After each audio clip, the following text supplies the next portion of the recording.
God's love, understanding God's promises, and appropriating God's promises and living by them.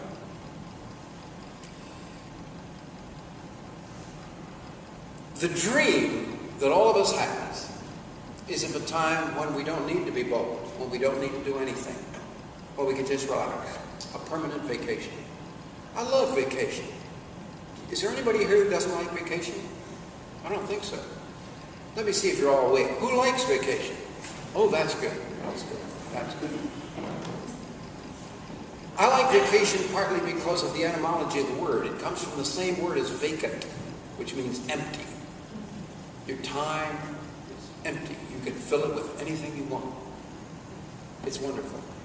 That's the dream. But the need for ourselves and the world is great. In this world, war is normal and peace is rare. Corruption is normal and justice is rare. Greed is normal and kindness is rare. Lying is normal, truth is rare. And all of these evils are getting worse. We do have a growing awareness of the world's need. And somehow in the last 2 years, with an economic turmoil which everybody sees, was aggravated at least, or perhaps even initiated by political corruption and fiscal corruption and financial corruption and greed in all sorts of various places. We see the need for somebody to do the right thing. Schools have been declining. We need ideas for how can we fix the schools. We need to fix the financial system. We need to fix the political system. We need a lot of things need to be fixed. The example of the early church is interesting. Just after Jesus had been rejected, crucified, the early church started its mission. He said, when he saw that they were going to reject him, he says, well, I'll leave you in charge. As long as I'm in the world, I'm the light of the world, but now you're going to be the light of the world. And what we see first is tremendous power. They were told to wait in Jerusalem till they got power. We talked about this at Pentecostal. I think had a very interesting time looking at Peter's sermons. And how Peter and John, by coincidence, no, by incidence, were walking up to the temple just as they were carrying in a beggar who had been lame from his birth. And he, the beggar, looks at everybody who's coming in saying, you know, a beggar must get pretty sharp at looking people over and deciding, am I going to get something from this or there's no point in bothering. Well, he looked at them and caught their eye because they looked at him. They saw him. Many people in this world have been trained to avoid seeing need. If you live and work in New York, it was necessary for a time to avoid seeing the beggars. Because the beggars got very bold and they got totally out of hand. They would harass people and sometimes get very physical, particularly if you caught their eye. And so if you were going through Grand Central Station in New York or Penn Station, you had to look straight ahead and be sure you didn't see anything and walk fast. And many people have trained themselves when they're going through a district where they think there might be a beggar, look straight ahead, walk fast.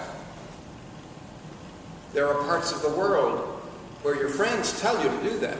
Don't give anything to beggars, look straight ahead and walk fast. And it's not that they're hard-hearted, because there are parts of the world where the beggars don't get any of the money that's given to them, or very, very little. They're organized into unions, and the guys who run the unions get all the money. So it's a sad, sad situation. Well, Peter and John were people who didn't go by any of those rules. They looked at this man as he was being carried in, and he looked at them. They caught his eye.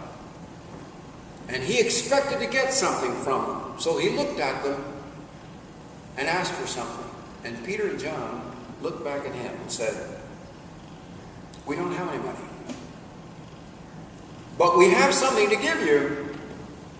And Peter reached out and took him in the hand and said, in the name of Jesus of Nazareth, get up and walk. And the man got up, was totally healed, started leaping and jumping around, and everybody knew him because they saw him there every day. Even the ones who went by and didn't look at him. And they saw him jumping around, and they were all very excited. And there was the miracle. And then came the sermon. Peter said, because a whole crowd gathered. Peter said, look, this was not because we're especially holy. We're not holy men.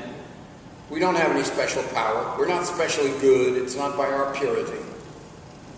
It was the name of Jesus, through faith in his name, that made this man well. It was the man's faith. He believed in the name. We believe in the name. And faith in his name made this man well.